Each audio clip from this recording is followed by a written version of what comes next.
Syekh Arsyad Banjari. Sepupu dan saudara kepada Syekh Fahmi Zamzam, iaitu Syekh Nuruddin Marbu Al-Banjari. Semua ulama. Biasa dah dengar hadis Nabi. Nabi sedang duduk dengan sahabat, tiba main malaikat Jibril. Istala'a alaina rajulun syadidul bayadi wa sadidun sawadi sya'ab. Hatta jalasa Nabi fa asnada rukbatayhi ila rukbatayhi wa wada'a kaffayhi ala fakhizaihi. Lepas tu dia berkata pada Nabi, ya Muhammad akhbirni anil Islam. Nabi pun jawab kadza wa kadza. Fa'ajibna yas'aluhu wa yusaddiquhu. Lepas tu dia tanya, ya Rasulullah, ma huwal iman? Apakah dia iman? Nabi pun jawab kadza wa kadza. Fa'ajibna yas'aluhu wa yusaddiquhu. Lepas tu mereka Jibril tanya lagi, wa ya Muhammad akhbirni anil ihsan. Bagi tahu pada aku tentang ihsan. Yang biasa dengar hadis tu. Apa Nabi jawab? Anta'budallah ka'annaka tarah, fa illam takun tarah fa innahu yarak. Dalam hadis tu mereka Jibril, Nabi sedang lepak bersama dia, duduk santai.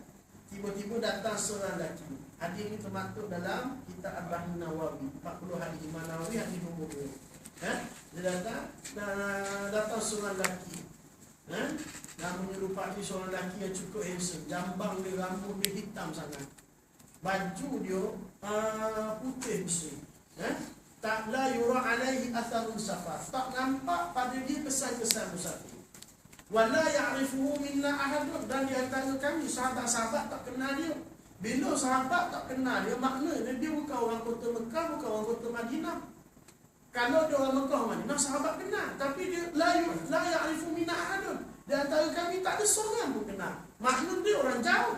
Nak cakap orang jauh mesti dia musafir dari sini. Tapi pada diri dia tak ada kesan musafir. Suka saya lah kita nak main duduk Shah Alam, nak main Masjid Negeri, naik kereta. Keluar pada kereta, kedut dah jumpa kita kan. Ni tak ada. Tak ada kesan kedut ke apa, tiba-tiba muncul dari belakang Nabi. Lepas tu dia duduk sisi Nabi. Dia tanya, wahai Muhammad, kabarkan kepada aku ma huwal Islam. Apakah dia Islam? Nabi pun jawab. Lepas tu dia khabarkan, bila Nabi jawab Islam begini. Lepas tu dia sahabat Ibnu Umar cakap apa? Umar cakap apa? Fa'ajibna yas'aluhu wa yusaddiquhu. Kami semua terkejut. Dia bertanya, lepas tu dia membenarkan juga. Goleknya, kebiasaannya orang bertanya tak tahu, orang yang ditanya lebih tahu. Tapi dia tanya Nabi, Nabi jawab, lepas tu dia benarkan, betul kau Muhammad. Sahabat semua pelik. Lepas tu dia tanya balik pada Nabi, ma huwal iman? Apakah dia iman wahai Rasulullah? Nabi pun jawab kadza wa kadza, macam ni. Lepas tu, sadaqta ya Muhammad, betul kau Muhammad. Sahabat semua pelik juga. Kau tanya, tapi kau yang membenarkan.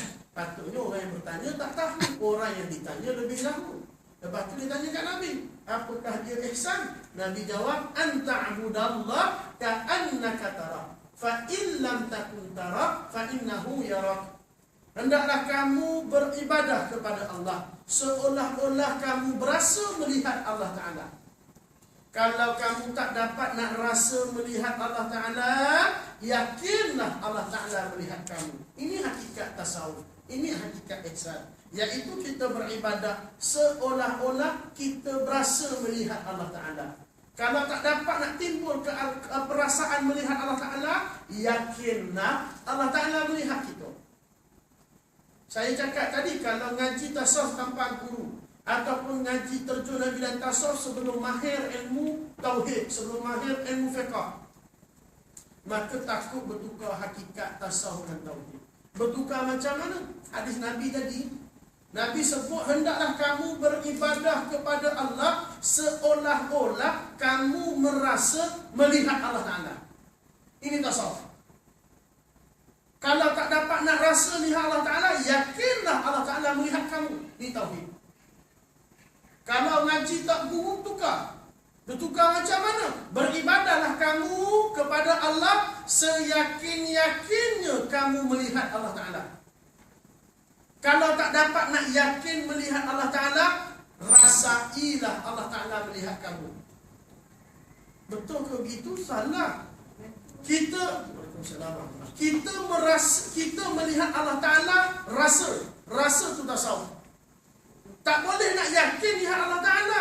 Kita cakap, kita dakwa melihat Allah Ta'ala, kufur, kafir. Sepakat ulama kata siapa mendakwa melihat Allah Ta'ala atas dunia, hukumnya kafir. Hukumnya kafir. Jadi apa hadis ni? Melihat Allah Ta'ala. Kita merasa melihat Allah Ta'ala, bukan yakin melihat Allah Ta'ala. Kita boleh melihat Allah Ta'ala, syarat akhirat nanti di syurga. Kan doa semua-semua kita, warzuqna nazara ilal wajhikal karim. Ya Allah, rezekikan kita semua agar dapat melihat zat Engkau yang maha mulia.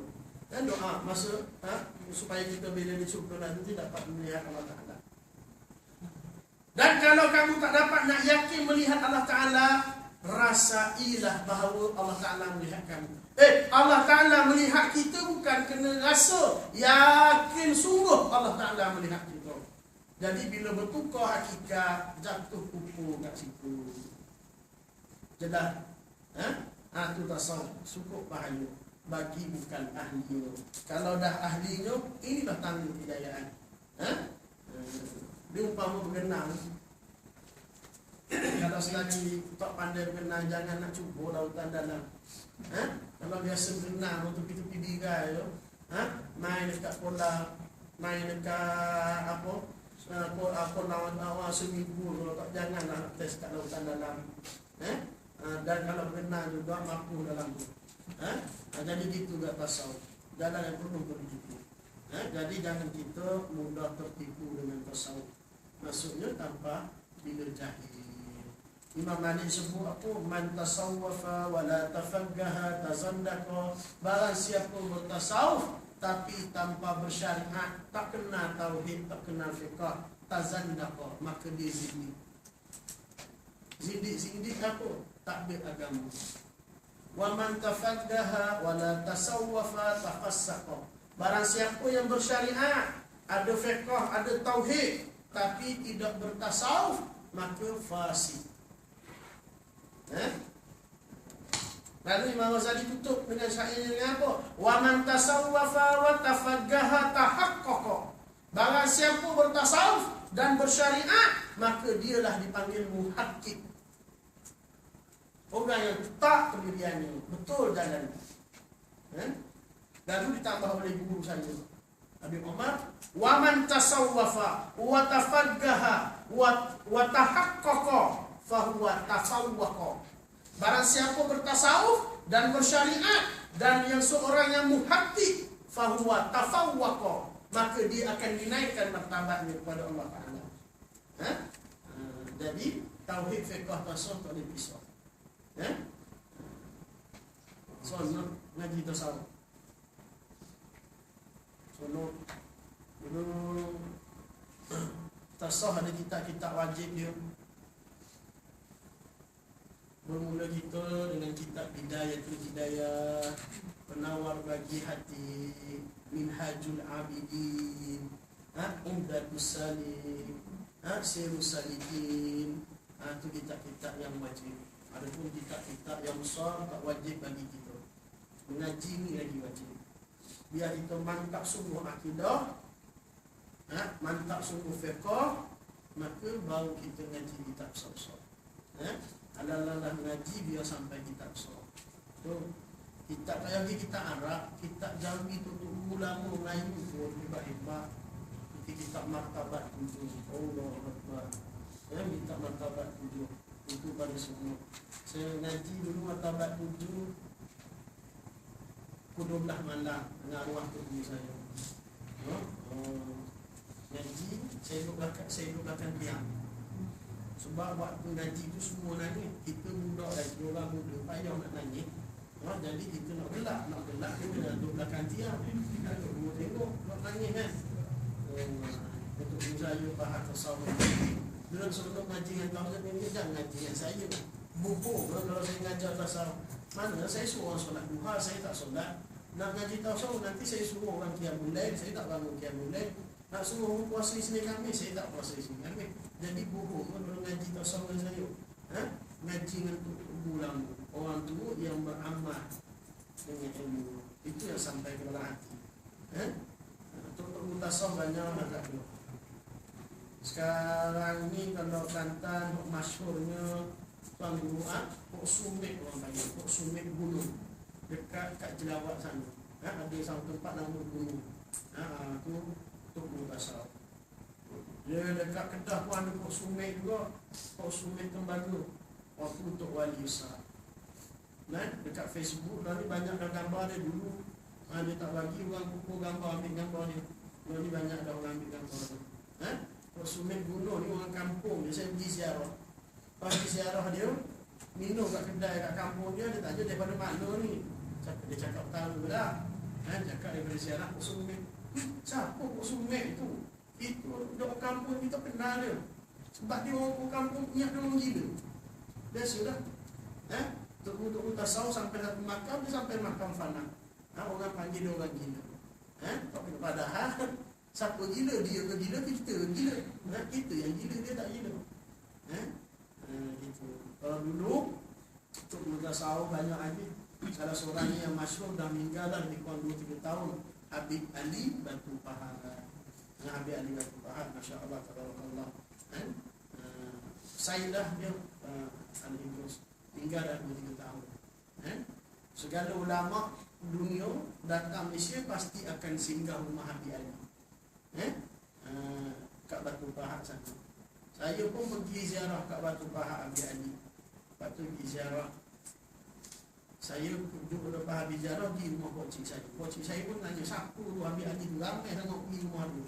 Dan dia tak ada apa, rumah buruk. Orang kampung dia tak pulang rumah. Orang kampung tak tahu apa. Pelik. Orang kampung pelik. Kenapa orang pergi rumah Habib Ali ni? Padahal tengok orang besar-besar, anak besar datang di sini ziarah rumah dia.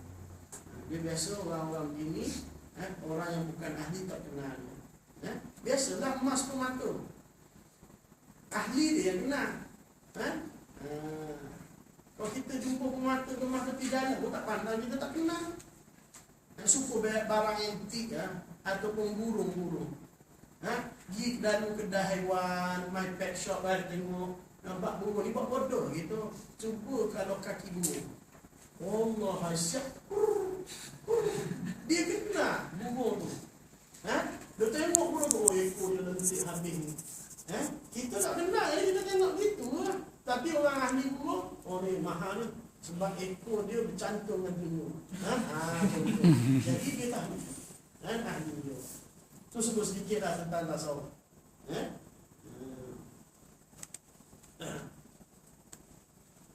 Ini dia bawa perkenalan pada tasawuf, iaitu hifzul qalbi minal ma'asi, menjaga hati daripada bermaksiat.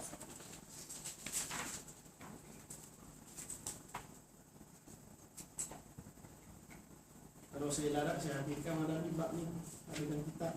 Kalau larat sampai 12.30. Pengantar semua. Hari ini podcast saya daripada asal, tak balik rumah.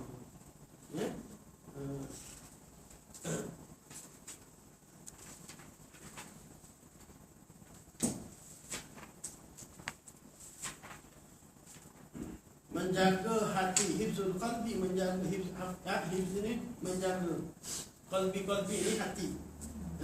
Mina daripada ma'asi, daripada kemaksiatan atau maksiat. Hifzul qalbi minal ma'asi wajibun ala kulli muslimin, wa kadha hifzul a'da'i sab'ati fardu 'ainin ala kulli muslimin.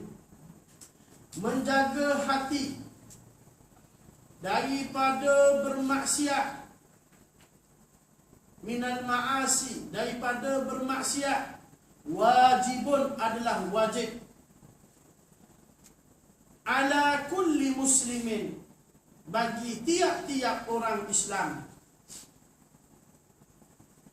Wa kadza, dan begitu juga, hifzul a'da'i, menjaga anggota, as-sab'ati yang 7. Fardu ain. Fardu ain ke atas tiap-tiap orang Islam. Menjaga hati.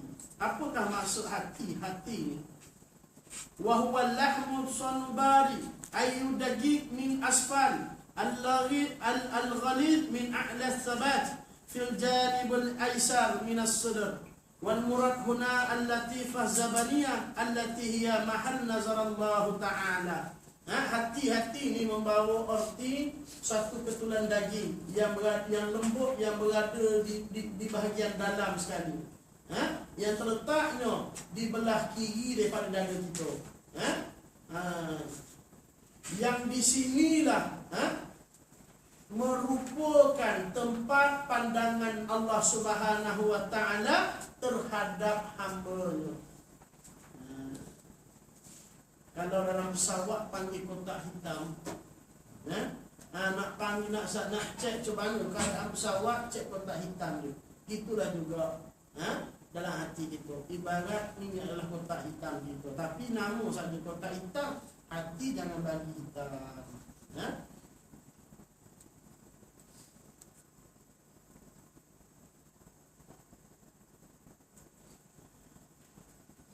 Dan wajib juga wajib ke atas tiap-tiap orang Islam. Seperti mana hadis Nabi ala infil jasad madrah iza salahat jasadu kullu wa iza fasadul jasadu kullu ala wahiyal qalbu. Nabi sebut. Ketahuilah di dalam jasad kita, Nabi sebut ada satu ketulan daging. Jika baik ketulan itu, daging itu, maka baiklah jasadnya. Jika rosak atau buruk jasad itu, daging itu, maka buruk atau rosaklah jasad itu. Ketahuilah yang dinamakan daging itu, ketulan itu adalah qalbun, hati.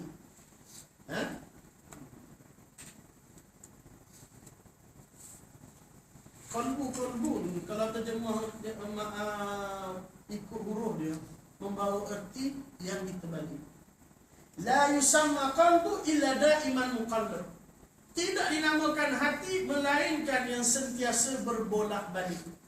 Kan kita soal ya muqallibal qulub, wahai Tuhan yang membolak-balikkan hati. Jadi maksud qalbun sebenarnya yang dibaliknya, yang mudah berbolak-balik. Itu maksud.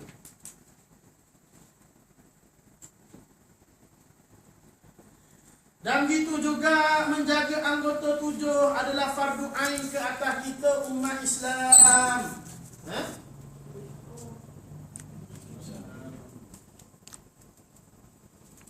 Anggota 7 apa anggota 7? Mata, hidung, lidah kita, tangan kita, kaki kita, perut kita, kemaluan kita. Ini anggota 7 yang wajib kita jaga satu-satu, agar jangan melakukan perkara yang haram. Dapat jaga 7 anggota ni, pasti bercahaya hidup. Ma'asil qalbi, maksiat hati. Famin ma'asil qalbi syakku fillahi ta'ala wal amnu min makrillah wal qunutu min rahmatillah ta'ala wa takabbur ala ibadillah ta'ala wal riya'u wal ujubu bi ta'atillah wal hasadu wal hiqdu ala abidillah wa ma'nal jasadi karahiyatun ni'mah alal muslimi wal istiqaluha. Famin ma'asil qalbi, di antara maksiat hati.